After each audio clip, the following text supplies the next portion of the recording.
I'm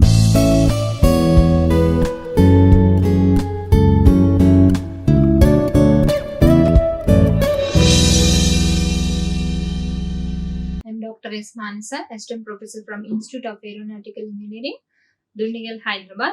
So I'm talking about gender-related development index, that is called GDI index. So what is it about? Let us see. So gender-related development index, that is GDI, is a metric developed by the United Nations to measure the progress towards the gender equality. So it measures like based on this GDI index, so we can say like which country or the nations is how much progress of every nation towards gender equality. So this is given by the United Nations. So it is a measure which gives a index, the measure to which extent the particular country is being progressed for its gender equality.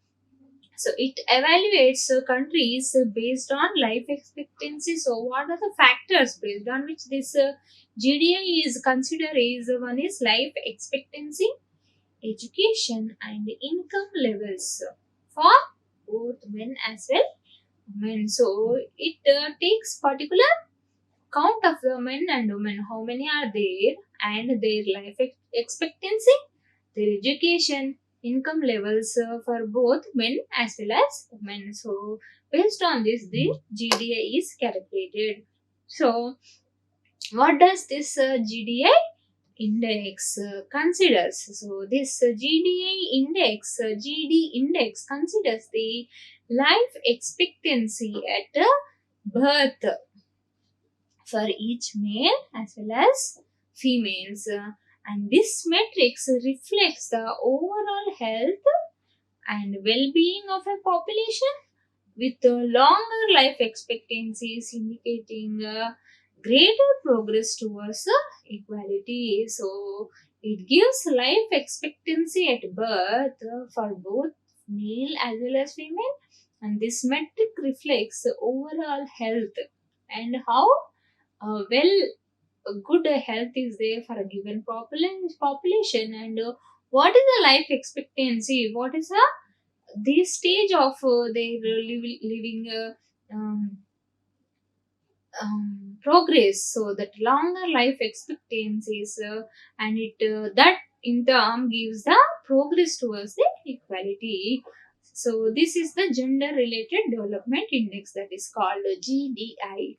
So what does this GDI measures? So the GDI measures the differences in male and female in achieving the three basic dimensions of human development. So in terms of three respective points, one is health and education and command over the economical resources. So based on three factors, who is achieved to what level, either male or female. So they take the information from both male and female with respect to all these three factors, that is health, education, and command over the resources. So by taking these three factors, they study the analysis, they do the data analysis, they collect the information like how many to the respected population, the given population, how many male persons or the female persons, how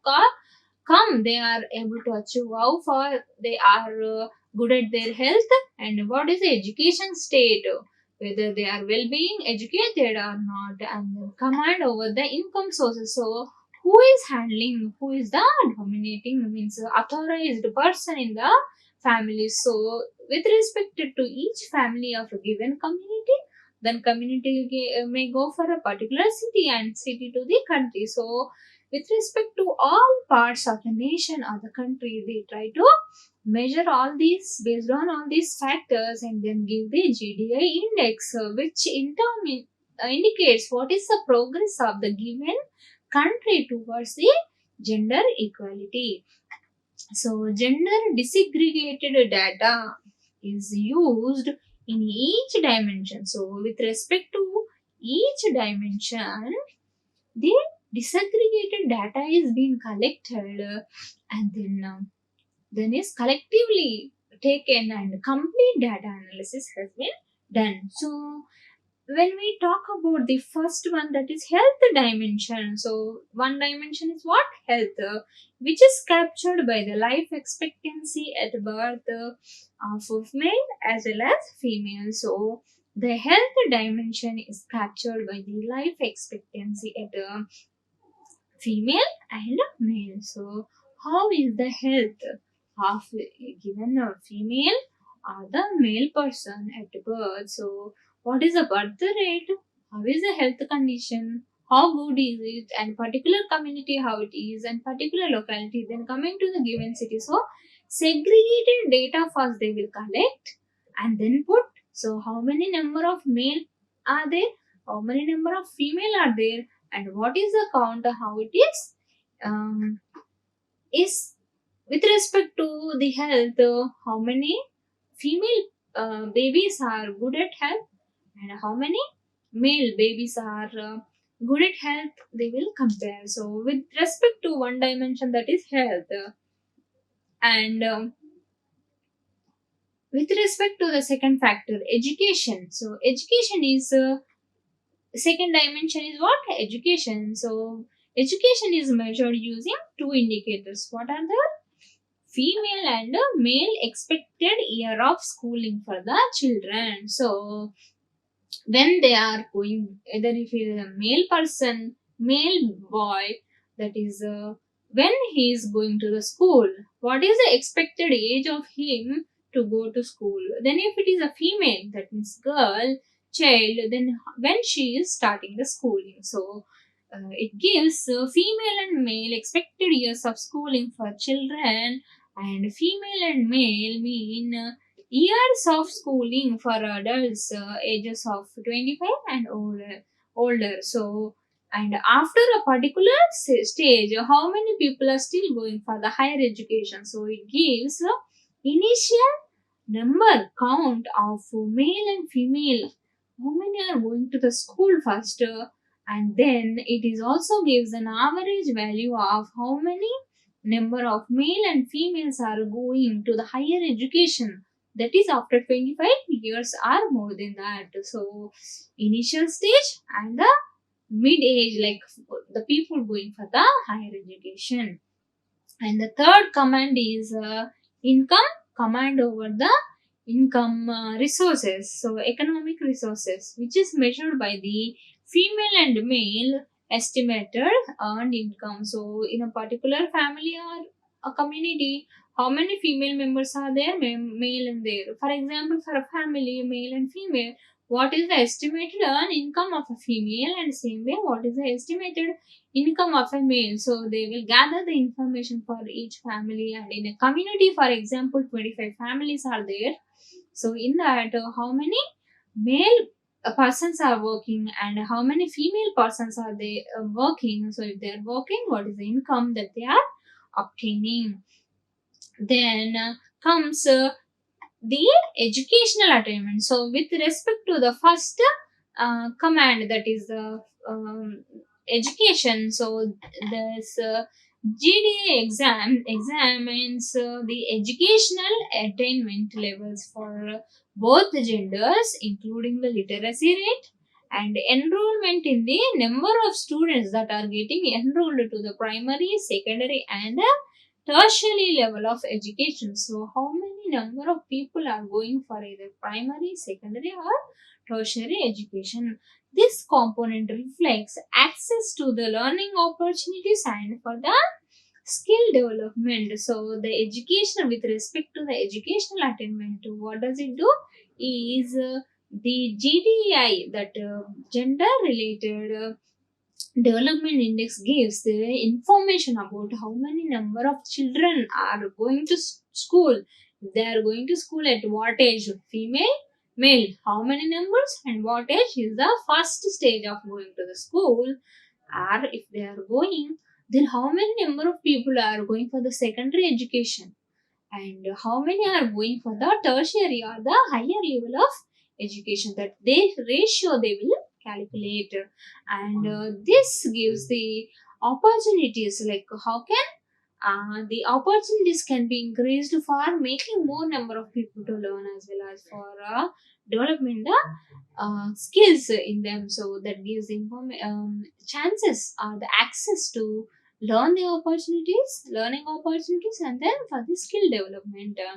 Then this GDI also considers the estimated earned income for men as well as women, so which reflects their relative economic empowerment as well as participation in the labor force. So this GDI, another factor is the estimated earned income. So this gives information about what is the relative income of a male and the relative income of the female person in a particular community or the nation or the city. So this gives what should be done to empower economically. So this reflects their relative economic empowerment and participation in the labor force. So by this economic estimated earned income, this information, this metric provides insights into the gender gap or in terms of earnings and the resources. So where is the gaps that are generated, like many people couldn't able to go to the workplace, are they unable to have the work also, so there can be gaps that so many people are not going. So what you can do to looking over the loops or the gaps that are generated in terms of learning, so what you can give some positive insights to the particular people, so that the number of people going for earning may increase. So what kind of resources that you can provide? So many people are lack of the information that they have a particular. This GDI considers the estimated earned income for men as well as for women, which reflects their relative economic empowerment and in participation of the labor force also. So how this GDI is calculated? So it is a ratio of female human development index, that is HDI, to the male HDI. So that is how many number of people are going getting information. Look, like for example, in terms of birth rate, how many male and how many female are. So HDI means what? Human development index. So to calculate it, HDI is the first calculated separately for females and males. The same goalposts in the HDI are used for transforming the indicators into the scale lying between 0 to 1. And the only exception for the life expectancy at birth, where goalposts are adjusted to reflect the empirical finding that on average women have biological advantage over men and live about 5 years longer. So, this the GDI can lie between 0 to 1, and it is only exception is a life expectancy at birth, where the goalposts are adjusted. So, how do you interpret the GDS curve? The countries which are ranked between the scale 1 to 1, 0 to 1, with 1 indicating complete gender equality, the GDA is valuable a tool for policymakers and researchers, and to identify the areas of progress and to provide the opportunities for improvement in the achieving gender equality, or um, same both having. So to have the one GDA, so it should have a complete gender equality. This gender related development index is very crucial for mentoring and monitoring the, and also for driving progress towards the gender equality globally. And by addressing this disparities, the gaps which you get during the gender GDI calculation, gender related development index, then the gaps will be known, so that gives in life expectancy in terms of education as well as income, can work to create more equitable societies and also to unlock the potentials of all the individuals. So this GDI is very crucial metric to calculate the nation's progress. So let us talk in detail about the GDI in the next class. Like, share, and subscribe. Hit the bell icon for more updates.